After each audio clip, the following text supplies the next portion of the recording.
뉴스타파 기자 김경래 최강 시사.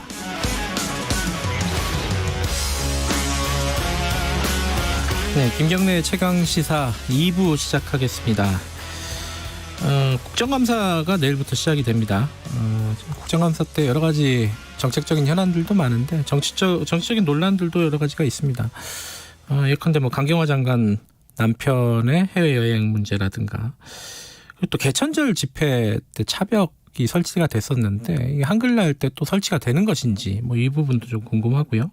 또 해상 공무원 피격 사건, 이거는 아마 최대 쟁점 중에 하나가 될 것 같습니다. 국회 정보위원 또 외통위원이신 윤건영 의원 좀 연결해가지고 저희들이 관련 현안 좀 여쭤보겠습니다. 의원님 안녕하세요. 네, 안녕하세요. 윤건영입니다. 네. 여쭤볼 게 많아가지고 뭐부터 물어봐야 될지 사실 좀 난감한데, 차벽 얘기부터 좀 해볼게요. 네. 10월 3일 개천절에 차벽이 설치가 됐는데 이게 일각에서는 이명박 정부 때 만들었던 이른바 그때 많이들 불렀던 명박산성하고 똑같은 거 아니냐, 본질적으로. 재인상성이라고 이름을 붙여가면서 민주주의가 후퇴하는 거 아니냐, 이런 우려들을 표하는 쪽이 있습니다. 그거는 보수적인 쪽도 그렇고 좀 진보 시민단체 쪽에서도 그런 얘기들이 나오고 있어요. 이거 어떻게 보십니까, 이거?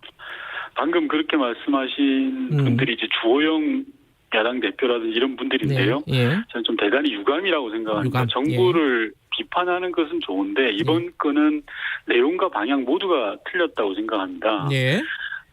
전체 국민을 생각하지 않고 집회 주최하시는 분들의 자유만 생각하는 것 아닌가라는 생각이 있고요. 집회를 하고자 했던 분들의 표현의 자유도 중요하지만 국민 다수의 안전과 생명 또한 매우 중요하다. 정부는 그것을 지켜야 될 책무가 있다라고 생각을 하고, 아까 말씀하셨던 명박산성과 이번 코로나 차벽, 본질적으로 다릅니다. 무엇을 막고 지켰냐가 다른데요. 명박산성은 민주주의를 막았고 청와대를 지켰던 겁니다.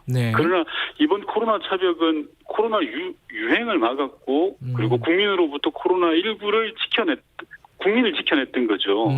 특히 앞서 말씀하셨던 민주주의 후퇴라든지 계엄령 운운하는 것은 좀 도저히 납득하기가 어려운데요. 문재인 정부 들어서 이전 정부에서는 도저히 불가능했던 청와대 코앞까지 집회를 허용했습니다. 아시는 바와 같이 정광훈 목사가 청와대 앞길을 막아놓고 몇 달 동안 아침 저녁으로 집회를 했던 바가 있고요.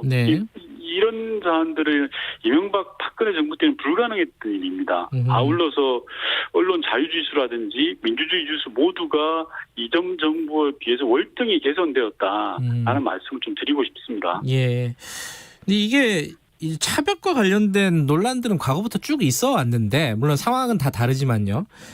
헌재에서 한번 이걸 위헌으로 판단한 적이 있었잖아요. 2011년도에요. 네네.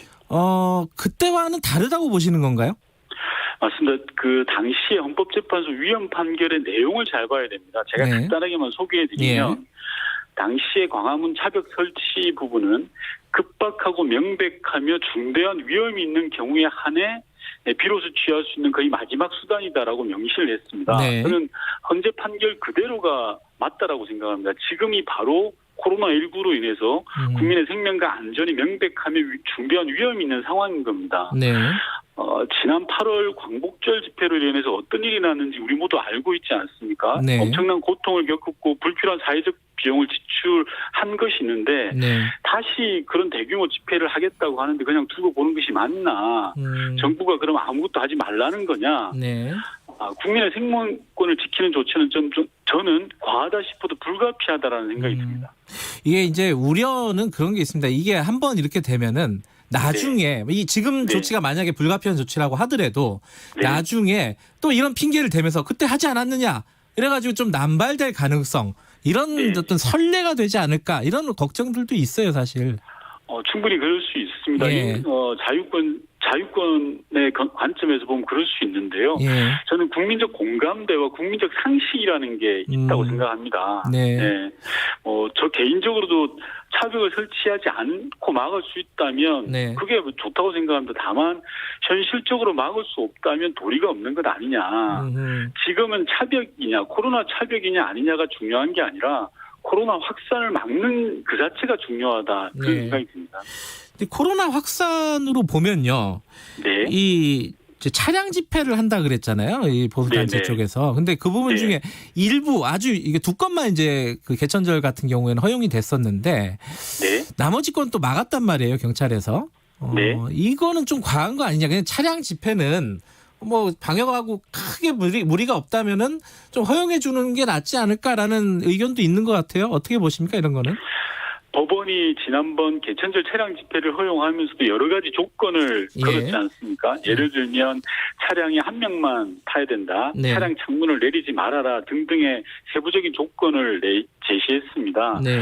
저는 사실상 법원의 이런 조건들이 다중이 모이는 집회는 하지 말아라라는 그 판결한 걸로 생각합니다. 앞서 말씀드렸던 것처럼 국민의 생명과 안전을 보호하기 위해서 어쩔 수 없는 판결 아닌가라는 생각이 듭니다. 지난 8.15 때 신고된 집회 참여 숫자가 100명이었지 않습니까? 근데 엄청나게 많은 대규모 인파가 결국 몰려들었습니다. 지금 뭐 한글날, 9일날 지금 2,000명이 모이겠다고 공언하고 있는 상황 아니겠습니까? 그리고 집회 신고만 어제 기준으로 1,096건이 들어왔다고 합니다. 만약 이런 상황에서 또 집회를 허용해 준다면 제2의 광화문 집회 그리고 코로나 유행이 올 수도 있다. 그런 우려가 있다고 생각합니다.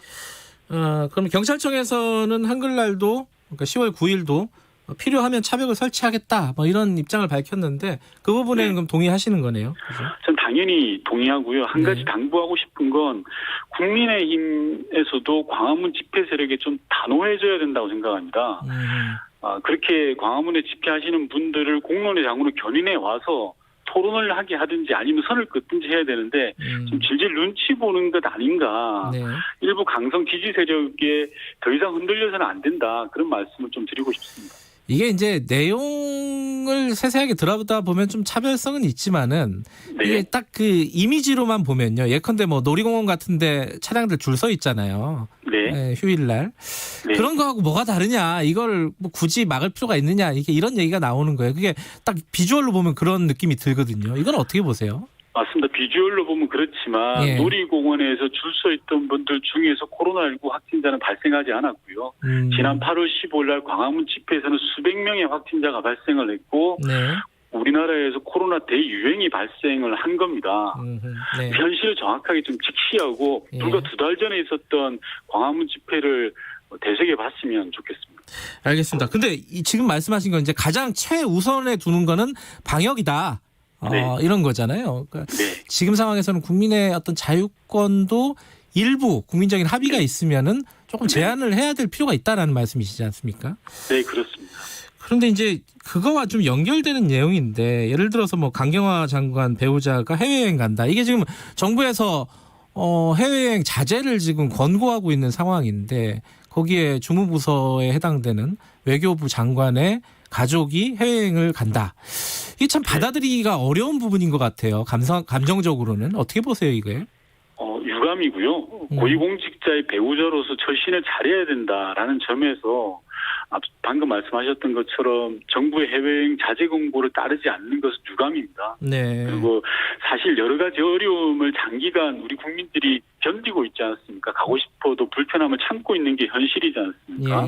그런 상황들을 볼 때 뭐 두둔할 내용은 아니다라고 생각을 합니다. 다만 이 장관의 배우자가 공인이냐 아니냐에 관한 문제가 있습니다. 그렇죠. 또 이 과정에서 불법이나 특권 또는 반칙 등이 있었냐라는 건데 일종의 여행 권고라는 게 말 그대로 권고지 않습니까? 불법이나 위법, 특권 등은 없었다라는 겁니다. 그럼에도 불구하고 다수 국민 대다수가 힘들어하면서도 정부의 권고를 지켜오는데 그것을 어겼다는 것은 국민 눈높이에 맞지 않고요. 여러 차례 강 장관이 이제 가족 문제로 국민 여러분께 송구하다는 입장을 진솔하게 밝혔지 않습니까? 이 건으로 계속 정치적 공격의 수단으로 삼을 일은 더 이상 아닌 것 같다. 그런 생각이 듭니다. 이것도 또 연장선에 있는 건데요.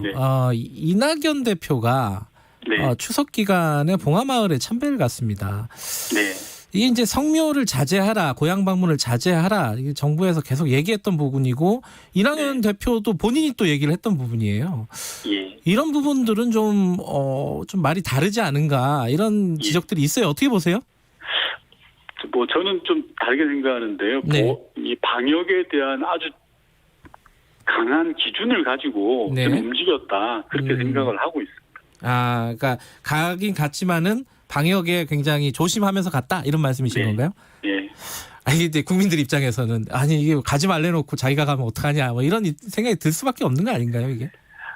당 대표로 해야 되는 공적인 영역의 활동이다 그렇게 생각해 주시면 어떨까 싶습니다. 사적인 영역이라면 네. 당연히 국민적 비난의 소지가 있고 저는 타박을 받아야 된다고 생각합니다. 그런데 네. 당 대표로서 해야 될 공적 영역이라고 생각을 합니다. 근데 지금 말씀하신 부분들에서요. 오히려 이제 지금 야당 쪽에서 어제 이제 저희들이 뭐 인터뷰를 한 것 중에 하나가 지금 기준이 너무 강한 거 아니냐. 그래갖고 네. 못 지키는 사람들이 이렇게 속속 나오고 있는데 기준을 현실적으로 좀 조정할 필요가 있지 않느냐. 개인의 자유라는 이런 것들 좀 고려해가지고 이 부분은 어떻게 보십니까? 사실 우리나라 입장에서는 방역과 경제를 동시에 해결해야 되는 문제입니다. 어느 것 하나 소홀하게 다룰 수가 없죠. 예. 그래서 참 어려운 건데요. 네. 초기부터 강력하게 생활 방역 기준을 적용했기 때문에 오늘 우리가 코로나19 방역에 일정한 성공을 할 수 있었던 이유 아니겠습니까? 네. 근데 이게 일부 정치인들이 단순한 감으로 말할 문제는 아닌 것 같습니다. 전문가들이 모여서 풍부한 데이터를 가지고 깊게 좀 의논해야 될 사안이라고 생각을 하고요. 네. 감으로 이건 좀 과도하다 네. 아니면 뭐 좀 느슨하다라고 판단할 그런 이슈는 아닌 것 같습니다. 분명한 것은 이 바이러스라는 건 틈만 보이면 뚫리는 거지 않습니까? 예. 그래서 우리가 철저한 기준을 가져갈 수밖에 없다. 예. 죄송하지만 국민의 불편과 노력을 호소할 수밖에 없는 그런 상황인 것 같습니다. 말 나온 김에 하나 더 물어보죠. 네. 민경욱 의원도 미국 갔잖아요. 전 네. 의원도요. 예. 네. 이거 어떻게 보십니까? 야당에 책망할 일은 아닌데요. 예. 야당이 하도 이제 강경화 장관 배우자의 문제를 가지고 예. 인사 문제까지 지금 이야기하고 있지 않습니까? 네. 그래서 장관 배우자의 처신의 문제를 외교부 장관의 업무 능력이나 자질 문제를 결부시키는 건 좀 무리가 있다고 생각합니다. 네. 솔직히 배우자의 여행의 자유를 어디까지 제어할지 여러 의견이 있는 거지 않습니까? 근데 예. 말씀하신 대로 민경욱 전 국회의원은 직전까지 국회의원을 했던 공인이거든요. 네. 공인이 여행의 자제 권고를 어기고 지금 미국에 가 있습니다. 예. 그렇다면 국민의힘에서는 강경화 장관 배우자에 들이대는 칼날을 똑같이 민경욱 의원에게도 적용해야 된다 이렇게 생각합니다. 알겠습니다. 이 얘기 하다 보면 끝이 없네요. 국감 쟁점으로 좀 들어가겠습니다. 네. 공무원 피격 사건 이거 관련해 가지고요. 지금 그 관련 상임위에 계시기도 하고요.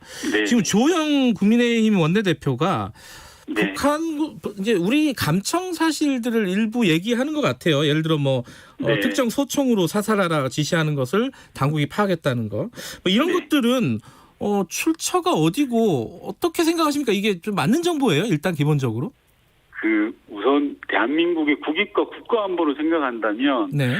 그런 정보를 어디서 취득했는지 그리고 네. 또 신빙성이 있는 주장인지에 대해서 확인해서는 안 된다고 생각합니다.